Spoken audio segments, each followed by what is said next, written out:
Hello, you guys. Welcome back. I am so sorry I've been gone for so long. This is the longest break I've taken from my channel.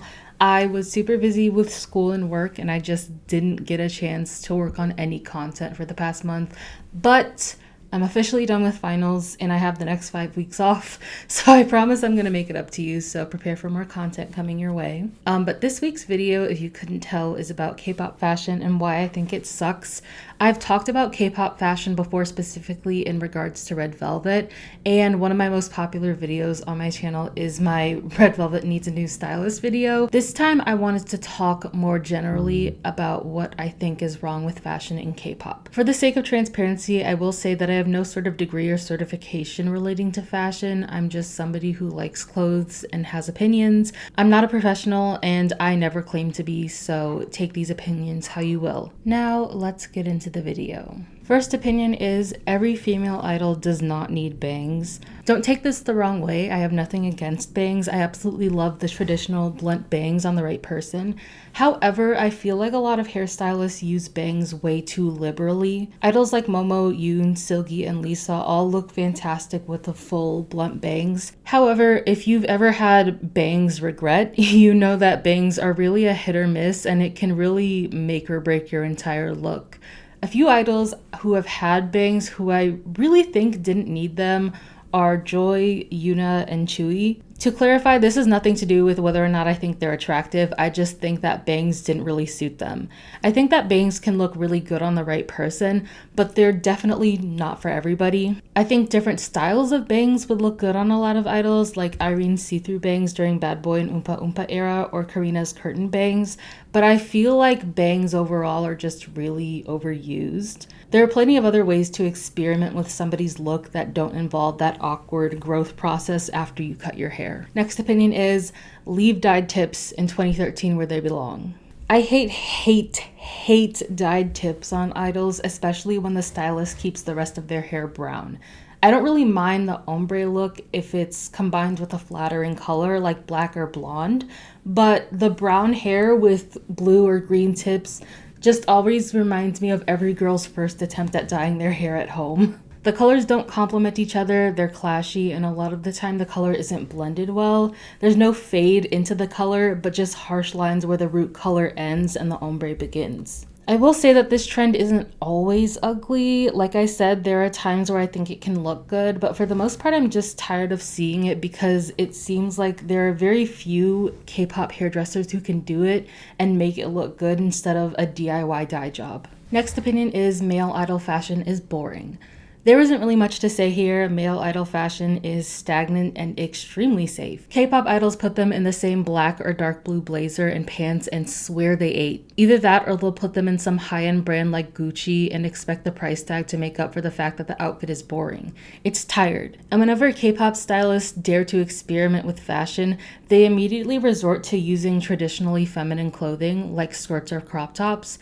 And to be clear, I have nothing against male idols wearing traditionally feminine clothing. In fact, I feel like it's done way too often and it's not nearly as revolutionary or fashionable as it used to be. Throwing a skirt or a crop top on a male idol is usually just a way to add shock factor, and in the earlier years of K-pop this might have been a fashion statement, but at this point it's boring, especially because they usually just rely on the shock factor and there's little to no attempt to coordinate the outfit. You know how we all joke about how guys will put on eyeliner and people rave about how they're breaking gender stereotypes?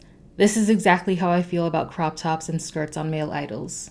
It's just a gimmick to cover up how boring male fashion really is, and it's not as radical as most people think it is, especially since queer men have been doing it longer than some of these idols have been alive. Next opinion is safety shorts are pointless if you can see them. I think this is something we can all agree on. I would honestly prefer if stylists gave female idols longer dresses or just had them wear pants if I'm just going to see their safety shorts the entire time they're dancing. The point of safety shorts is that they're there in case someone's skirt or dress rides up while dancing, not so that it's part of the outfit. Like, it just reminds me of having to put on leggings when your mom gets upset that your dress is too short.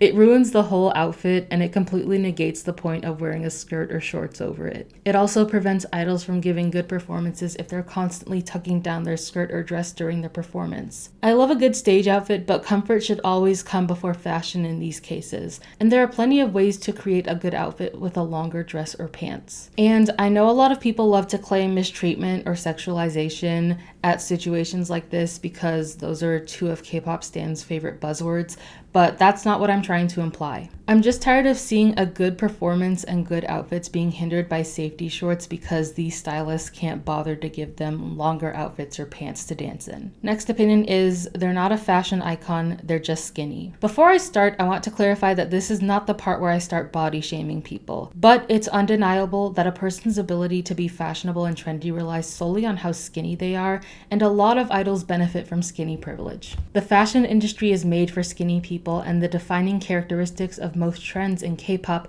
requires that you be skinny. And for this reason, I've come to realize that a lot of so-called fashion icons in K-pop actually aren't that fashionable. They're just skinny and they can afford to spend thousands of dollars to follow trends closely. If you really examine a lot of K-pop stage outfits and airport fashion, you'll notice that the main appeal isn't actually the clothes themselves, it's the body they're on. Most of these looks could only look good on skinny people. There are very few K-pop idols who can actually dress well and who don't rely on just having the ideal body for fashion. There's a really good video by Karina Gomez here on YouTube called "Is It an Outfit or Is She Just Skinny?"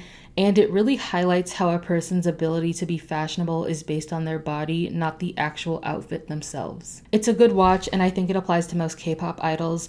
Unfortunately, a lot of them are not fashionable, they're just skinny, and they have the money and means to follow trends. Next opinion is purple hair is an extremely underrated look. We do not see purple hair nearly as much as we should, especially deep purple hair. And I'm not talking about lavender hair, I'm talking about a bright, brilliant purple, especially with warmer undertones. It's such a good look and it's so versatile. I feel like you could have purple hair for any concept. There's not one idol I can think of that had purple hair who didn't look good with it, and it flatters their skin tone so much. I feel like we've seen lavender and periwinkle hair a lot in K-pop, but I'd really like to see more full-on purple hair. I really feel like it's a color that would look good on everyone. And the last opinion is a lot of K-pop stylists don't know how to style groups. I've said this before in regards to Red Velvet stylist, but with award show season just starting up, I'm realizing how many stylists cannot coordinate more than one outfit if their lives depended on it. I don't know that much about how K-pop stylists operate,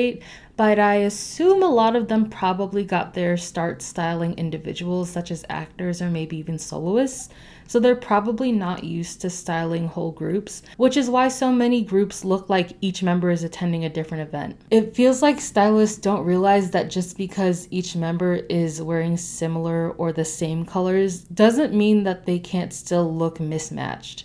If one member looks like they belong on the red carpet and the other looks like they're attending a funeral, it doesn't matter if they're wearing all black. It looks out of place and uncoordinated. And you also don't have to give each member the same outfit either. There are plenty of ways to give each member a different outfit but still have them look coordinated at the same time. I just don't feel like enough K-pop stylists have enough training coordinating groups to give each member a distinct and unique outfit without having them look out of place. Anyways, that's all for this video. I know it's sort of different from the content I usually post, but I hope you guys enjoyed, and be sure to let me know in the comments if you'd like to see more content like this. Don't forget to like, comment, subscribe, and turn on notifications, and I'll see you next time. Bye!